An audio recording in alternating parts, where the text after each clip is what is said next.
ഇവാഞ്ചലിയും അനുദിന സുവിശേഷ വിചിന്തനം. ലൂക്ക എഴുതിയ സുവിശേഷം 12-ാമത്തെ അധ്യായം 39 മുതൽ 48 വരെ വാക്യങ്ങൾ. ഈശോ പറയും, കള്ളൻ ഏതു മണിക്കൂറിൽ വരുമെന്ന് നിങ്ങൾ അറിഞ്ഞിരുന്നുവെങ്കിൽ നിങ്ങളുടെ വീട് കുത്തി തുറക്കാൻ നിങ്ങൾ അനുവദിക്കുമായിരുന്നില്ല. നമ്മളുടെയൊക്കെ വീടുകളിൽ ഏതെങ്കിലും ഒരു കാലത്ത് ഒരു കള്ളൻ കയറിയിട്ടുണ്ടാവും. ഇനി അതുമല്ലെങ്കിൽ നമ്മളുടെ പരിചയത്തിലുള്ള ആരുടെയെങ്കിലും വീട്ടിൽ ഒരു കള്ളൻ കയറിയിട്ടുണ്ടാവും. ഈ കള്ളന്മാരാരും ഞാൻ മുന്നേ തന്നെ കക്കാൻ വരുമെന്ന് പറഞ്ഞിട്ടല്ല അവർ കക്കാൻ വരുന്നേ. ലോകത്തൊരു കള്ളനും മുന്നേ കൂട്ടി ഇൻവിറ്റേഷൻ തന്നിട്ടല്ല ഒരു വീട്ടിലോട്ടും കക്കാൻ വരുന്നേ. ഈശോ പറയും, മനുഷ്യപുത്രന്റെ വരവും, അതായത് കർത്താവിന്റെ വരവും നിങ്ങൾ പ്രതീക്ഷിക്കാത്ത മണിക്കൂറിൽ ഇതുപോലെ ആയിരിക്കും.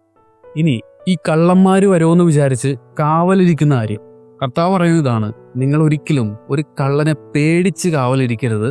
മറിച്ച് നിങ്ങൾ കാവലിരിക്കാനുള്ള കാരണം ഇതായിരിക്കണം, നിങ്ങളുടെ വീടുകളിൽ നിങ്ങളുടെ ചോരയിൽ പറഞ്ഞ നിങ്ങളുടെ കുഞ്ഞുങ്ങൾ സമാധാനത്തിൽ ഉറങ്ങാൻ വേണ്ടിയിട്ട്, നിങ്ങളുടെ ചോരയായ നിങ്ങളുടെ കൂടപ്പിറപ്പുകൾ സമാധാനത്തിലും സന്തോഷത്തിലും കിടന്നുറങ്ങാൻ വേണ്ടിയിട്ട്, നിങ്ങളൊരു ജീവിതം കൊണ്ട് ഒരു ആയുസ് കൊണ്ട് കഷ്ടപ്പെട്ട് വേർത്ത് പണിയെടുത്തുണ്ടാക്കിയ കാശും സമ്പാദ്യവും നിങ്ങളുടെ വീട്ടിലിരിക്കുമ്പോൾ അതിനൊന്നും ഒരു തട്ടുകേടും പറ്റാണ്ടിരിക്കാൻ വേണ്ടിയിട്ട് ഇതിനെല്ലാത്തിനും നിങ്ങൾ കാവലിരിക്കണം. സ്നേഹത്തെ പ്രതി നിങ്ങൾ കാവലിരിക്കണം, അല്ലാതെ കള്ളനെ പേടിച്ചിട്ടല്ല കാവലിരിക്കണ്ടേ. ഈശോ പറയും, ഈശോയുടെ സ്പിരിച്വാലിറ്റി മുഴുവൻ, ഈശോ പറഞ്ഞിരുന്ന ആത്മീയത മുഴുവൻ കിടക്കുന്നത് ഇവിടെയാണ്. അതായത് സിമ്പിളായിട്ട് പറഞ്ഞു കഴിഞ്ഞാൽ, കുളിച്ച് റെഡിയായി എപ്പോഴും പ്രാർത്ഥിച്ച് പെട്ടെന്ന് സ്വർഗത്തിലെത്താൻ വേണ്ടിയിട്ടല്ല നമ്മൾ നോക്കണ്ടേ, മറിച്ച് ഇവിടെ നമുക്ക് ചെറിഷ് ചെയ്യാൻ വേണ്ടിയിട്ട്, ഇവിടെ ഉണ്ടാക്കിയെടുക്കാൻ വേണ്ടിയിട്ട് ഒരു സ്വർഗം കർത്താവ് ഇവിടെ തന്നിട്ടുണ്ട്. കർത്താവ് പറയുന്നതാണ്, നീ ഇവിടെയുള്ള സ്വർഗം ആദ്യം ജീവിക്കുക, എന്നിട്ട് അതിൻ്റെ മഹത്വപൂർണമായ റിവാർഡ് സ്വീകരിക്കാൻ വേണ്ടിയിട്ട് എൻ്റെ 2-ാം വരവിന് നീ ഒരുങ്ങിയിരിക്കുക. അത് തന്നെയാണ് നമ്മൾ ഈ പറയുന്ന 1 പത്രോസ് 5 കാണുന്നേ.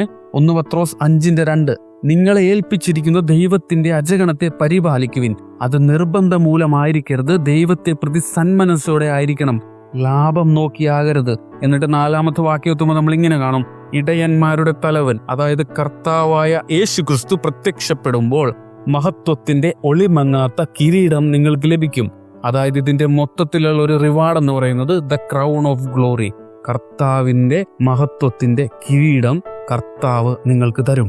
അതുകൊണ്ട് തന്നെയാണ് ഇന്നത്തെ സുവിശേഷത്തിൽ ഈശോ ചോദിക്കും, ഏറ്റവും നല്ല കാര്യസ്ഥൻ ആരാണ്? ഏറ്റവും നല്ല കാര്യസ്ഥൻ എന്ന് വെച്ചാൽ ഒരു യജമാനൻ തൻ്റെ ജോലിക്കാർക്ക് കൃത്യസമയത്ത് ഭക്ഷണം കൊടുക്കാൻ ഏൽപ്പിച്ചിട്ടുണ്ടെങ്കിൽ കൃത്യസമയത്ത് തന്നെ അവർക്ക് ഭക്ഷണം കൊടുക്കുന്നവൻ, അവനാണ് യഥാർത്ഥ കാര്യസ്ഥൻ. അതുകൊണ്ട് തന്നെ നമ്മളുടെ ജീവിതത്തിലും നമ്മൾ കാവലിരിക്കാൻ വേണ്ടിയിട്ട് നമ്മളെ ഏൽപ്പിച്ചിരിക്കുന്ന ഒരുപാട് കാര്യങ്ങളുണ്ട്, ഒരുപാട് മനുഷ്യരുണ്ട്. ഈശോ പറയും, അവർക്കൊക്കെ കാവലിരിക്കണം. നിങ്ങളെ കാവലിരിക്കാൻ വിളിച്ചിട്ടുണ്ടെങ്കിൽ അതിൻ്റെ അർത്ഥം നിങ്ങളെ സ്വർഗം ഒരുക്കാൻ വിളിച്ചിട്ടുണ്ടെന്നാ. അതുകൊണ്ട് തന്നെ ഇന്നത്തെ സുവിശേഷം അവസാനിക്കുന്നത് വളരെ ബ്യൂട്ടിഫുൾ ആയിട്ടാണ്. അധികം ലഭിച്ചവരിൽ നിന്ന് അധികം ആവശ്യപ്പെടും, അധികം ഏൽപ്പിക്കപ്പെട്ടവനോട് അധികം ചോദിക്കും. ആമേൻ.